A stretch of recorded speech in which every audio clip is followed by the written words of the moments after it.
Hello friend, આપણે આવી ગયા છીએ એક નવા જ વિડીયો સાથે। તો આજે આપણે બનાવીશું પોચા અને સ્વાદમાં બેસ્ટ એવા ચોખાના લોટના ઢોકળા। તો એના માટે મેં લઈ લીધા છે અહીંયા 200 ગ્રામ જેટલા ચોખા, ત્યારબાદ 50 ગ્રામ જેટલા પૌવા। એમાં આપણે પાણી એડ કરીને આને સરખી રીતે સાફ કરી લેવાના છે અને થોડા પલાળી લેવાના છે। ત્યારબાદ જે આ પાણી વધે એ આપણે કાઢી નાખવાનું છે। આ રીતે આપણે એને 2 પાણીથી ધોઈ લીધા છે અને ચોખાનો મિક્સિંગ જારમાં આ રીતે આપણે કંઈક પાવડર બનાવી લીધો છે, લોટ બનાવી લીધો છે। તો હવે આગળ જોઈએ। ત્યારબાદ આવશે મોટી 3 ચમચી જેટલો રવો।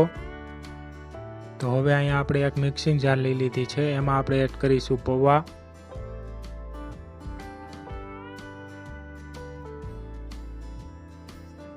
પૌવા એડ થઈ ગયા બાદ આપણે એમાં એડ કરીશું મોટી 4 ચમચી જેટલું મીડિયમ ખાટું દહીં। ત્યારબાદ એડ કરીશું ચોખાનો લોટ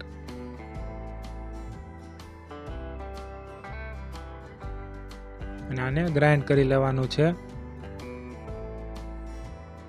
તો આ બધી જ વસ્તુ હવે આ રીતે ગ્રાઇન્ડ કરી લીધી છે આપણે। તો આને એક આપણે બાઉલમાં કાઢી લેવાનું છે। બધું જ આ રીતે આપણે બાઉલમાં કાઢી લઈએ।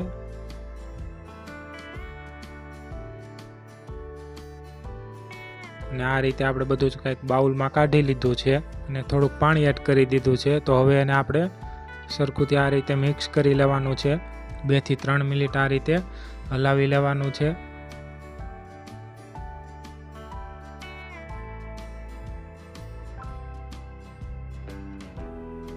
કમ્પ્લીટ મિક્સ થઈ ગયા બાદ આપણે એમાં એડ કરીશું રવો। ત્યારબાદ આને આ રીતે મિક્સ કરતું રહેવાનું છે। આ રીતે આને 2 થી 3 મિનિટ મિક્સ કરવાનું છે અને આ જ રીતે એક દિશામાં જ રાઉન્ડ ફેરવવાનો છે અને આ રીતે આને મિક્સ કરી લેવાનું છે, ફેટી લેવાનું છે। સતત 3 થી 4 મિનિટ આ રીતે મિક્સ કર્યા બાદ, ફેટી લીધા બાદ તો આ રીતનું કંઈક આપણું બેટર તૈયાર થઈ જશે।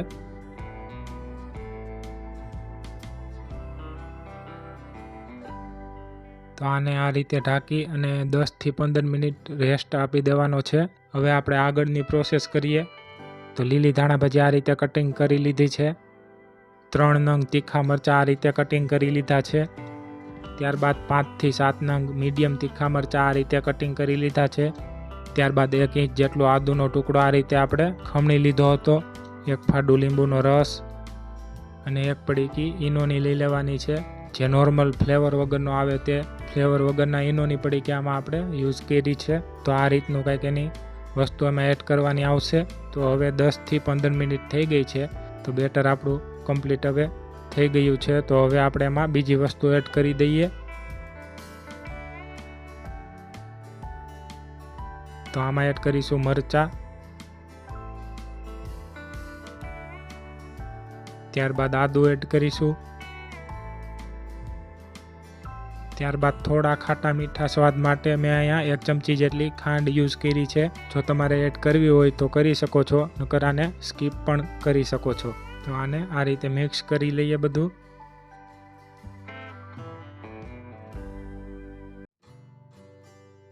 ત્યારબાદ લાસ્ટમાં 1 ચમચી જેટલો ઈનો આપણે એડ કરવાનો છે। તમે આમાં મીઠું સ્વાદ પ્રમાણે એડ કરી શકો છો, પણ હું આમાં યુઝ નથી કરતો। હું આને વઘારમાં મીઠું યુઝ કરું છું, એટલે હું આમાં મીઠું એડ કરતો નથી। ઈનો નાખી દીધા બાદ આમાં આપણે એની માથે જ આ રીતે લીંબુનો રસ એડ કરીશું।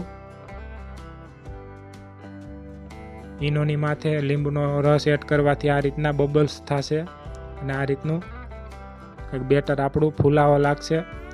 અને આ રીતે 1 મિનિટ જેટલું મિક્સ કરી ત્યારબાદ આપણે આને તરત જ સ્ટીમર ઉપર રાખી દેવાનું છે। બહુ વાર લગાડવાની નથી। તો સ્ટીમર મેં ગેસ ઉપર રાખી દીધેલું છે અત્યારે। તો હવે આપણે આ સ્ટીમર પ્લેટમાં આ રીતે ઓઇલ ગ્રીસ કરી ત્યારબાદ આપણે એમાં આપણું બેટર જરૂર પ્રમાણે એડ કરી દેશું।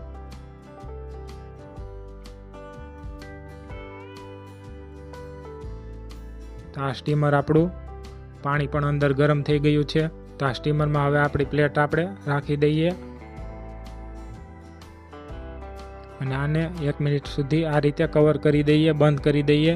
1 મિનિટ બાદ તમારે આમાં માથેથી સૂકું લાલ મરચું પાવડર થોડો ગરમ મસાલો અને થોડી ધાણા ભાજી માથે વેરી દેવાની છે. ત્યારબાદ સ્ટીમર પેક કરી અને આપણે 10 થી 15 મિનિટ એને સ્ટ્રીમ થવા દેવાનું છે. તો આપણે એને સ્ટ્રીમ કરી લઈએ. સ્ટ્રીમ થાય એટલી વારમાં આપણે વઘારવાની જે વસ્તુ છે એ આપણે જોઈ લઈએ. તો અહીંયા 2 તીખા મરચાં આપણે આ રીતે કટિંગ કરી લીધા છે.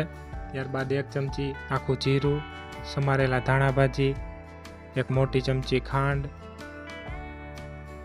1 મોટી ચમચી તલ, 1 ચમચી રાઈ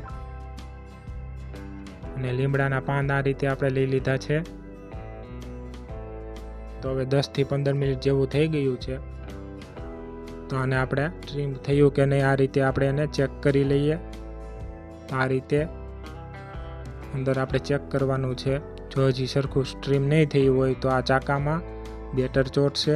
તો આ રીતે આપણે એને ચેક કરી લેવાનું છે. તો બેટર હવે આમાં ચાકામાં ચોટતું નથી. તો હવે આ સ્ટ્રીમ થઈ ગયું છે. તો કમ્પ્લીટ આ રીતે સ્ટ્રીમ થઈ ગયા છે આપણા ઢોકળા.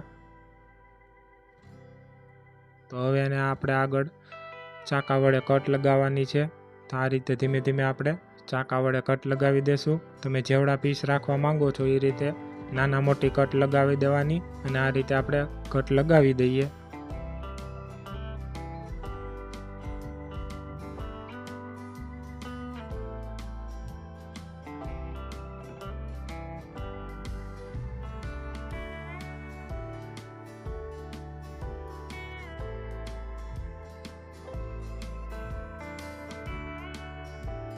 તો આ રીતે કટ લાગી ગઈ છે કમ્પ્લીટ.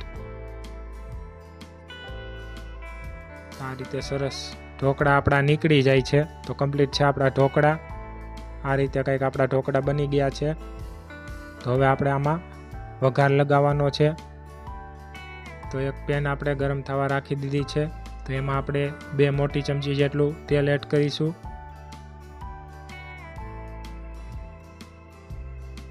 તેલ આવી ગયા બાદ એમાં આપણે રાઈ એડ કરી દેવાની છે. ત્યારબાદ જીરું, ત્યારબાદ તલ એડ કરી દઈએ અને ત્યારબાદ મિક્સ કરીને આ રીતે લીમડાના પાન એડ કરી દઈએ. ત્યારબાદ મરચાં એડ કરી દઈએ. 1 મિનિટ ચડી ગયા બાદ આપણે એમાં જરૂર પ્રમાણે પાણી એડ કરવાનું છે. જે રીતે ઢોકળાની ક્વોન્ટિટી હોય એ રીતે.